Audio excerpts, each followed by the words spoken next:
Hi, welcome back. It is Jill again, and this is week 4, which means it is the letter D, and D is for distressing. And today we're going to be talking about distressing. It can be used when you're making cards or scrapbook pages, either one. And we're going to be sort of concentrating on edge distressing, but I'm going to show you a couple other things at the end. But when you're talking about edge distressing, it's for a couple of different reasons. One of the reasons is to have a more distressed look. And this is an example made by a friend of mine, Sarah. And as you can see, all the edges are distressed. Can you see they sort of look a little sort of raggedy almost? That sounds like a unintended consequence, but it really is the way that you would like it. And look at what a cute card this is.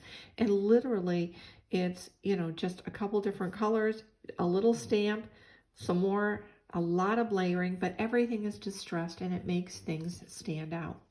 So there's a couple different ways to do this.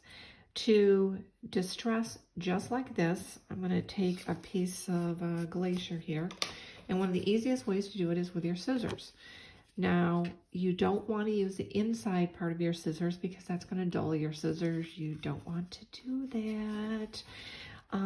So take the outside part of your scissors and literally I'm using a small piece here so you can see me, hopefully, and you're just going to scrape along the edge.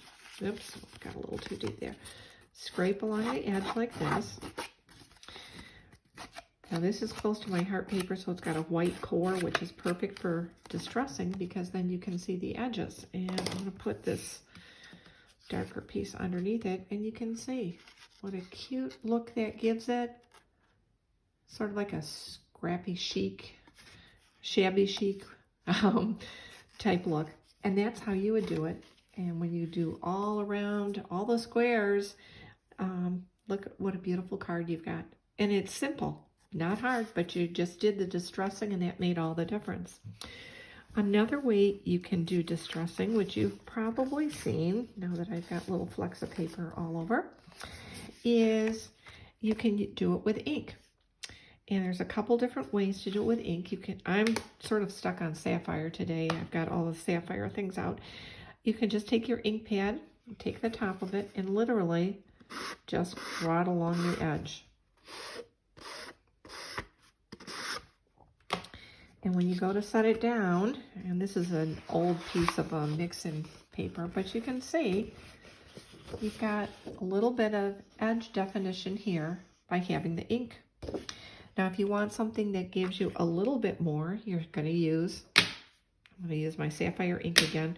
I'm going to take one of these like little finger daubers. You could use any type of sponge, but just soak up a little of the ink on that. And then I'm going to go like this. And just go all along the edge. And it does not have to be perfect. In fact, you don't want it to be perfect. And it doesn't take that long at all. But I'm using a dark color, so hopefully you can see it better. And then again, when you lay it down on the page, you've got quite a contrast. It sort of defines it. So this works really well if you're going to be putting this piece of white paper down as a mat behind a photo, and it just makes it stand out.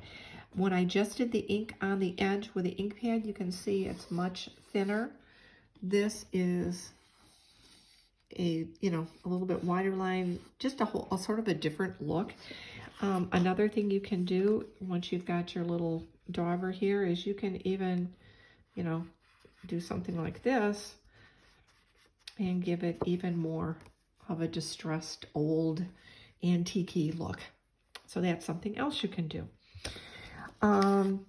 Another thing you can do to distress the edge is to tear paper. Now, close to my heart paper has a white core, so you're going to really be able to see this. But literally, if I wanted to use this as a mat, I can just sort of take my fingers and tear it like this. You don't really want it completely even. And you can tear it however you like, but this gives you a look sort of like that. If I tear from the other side, the opposite side with a white core, I'm going to get more. Now what I'm doing is I'm tearing it from the side that's going to be the back. So then when I turn it over for the front side, you can see there's more of that white core exposed. Wait a minute, let me put this on a different color paper so you can see it. So you can see more of the white core there. If you're tearing from the top, you don't get as much of the white core. So that's another way you can distress your edges. One other thing you can do, and this isn't necessarily just for edges, but it does give you a little bit of a distressed look, and that is by using ink again, and you can sort of spatter on things. Now, I have my Versamat that I use all the time, but this is my multi-purpose mat that just wipes off if I get ick on it. So that's what I'm going to do, is I'm going to get ick on it.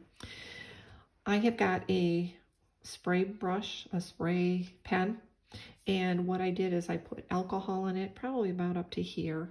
Just put regular rubbing alcohol, and then I used probably a dozen drops, and like I said, I stuck with Sapphire, but of re-inker.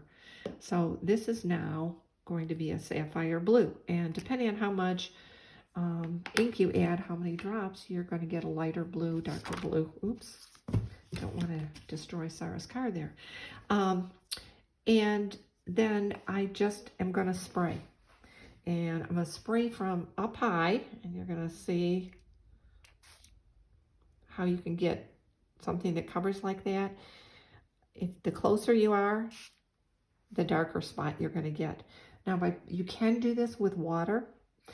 Alcohol is going to dry faster.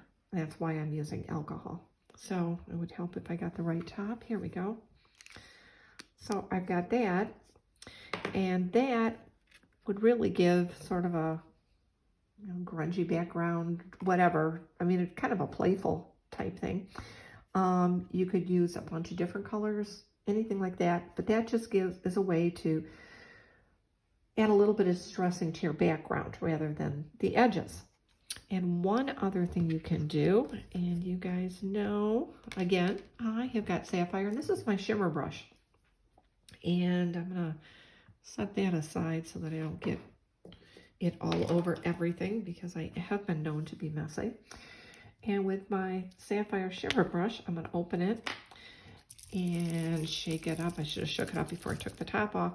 And I'm going to squirt some down on this little piece of all-purpose mat. Get a drop or two out. So now I've got quite a bit of the shimmer on my brush, and I'm just going to tap it. And you can see I can get all kinds of speckles. The higher up I am, the smaller the speckles are going to be. The closer I am, the bigger they may be.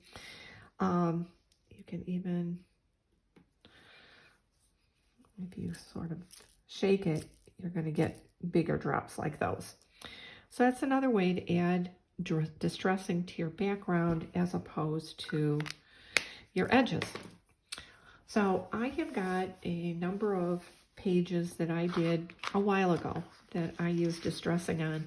It's from an old paper pack called Urban, and it really is kind of urban, kind of city, grungy, you know, whatever. And hopefully you'll be able to see. But I'm going to show you a couple of the distressing techniques so you can see them when they're done. And I'm not going to see as well on there. How about over here? Here is where I did some of the spraying. You can see you've got just spots there that just sort of make it look kind of beat up or not well kept type thing. Obviously, these are boy pages for some of my boys. But that's sort of what it looks like. That is not done on white paper necessarily. You can use a dark color on other things. And then I had done some more over here, and it sort of fills in spots that, you know, you might not want to put something specific there, but you don't want just plain solid color. So that is that. Again, here there is just a hodgepodge, a full collage of different papers from that paper pack, and then with some splatters around. So there you have got distressing edges, and you've got that. And this is more distressing backgrounds or full pages of paper. Let's see if I have anything in here. And here also is distressing with paper edges torn. And actually on this, I did use a little bit of the smudging like this with the little sponge. So anyway, those are some ideas for distressing, because D is for distressing. And I will see you next week for the letter E. I hope you have a great week, and please stay warm out there.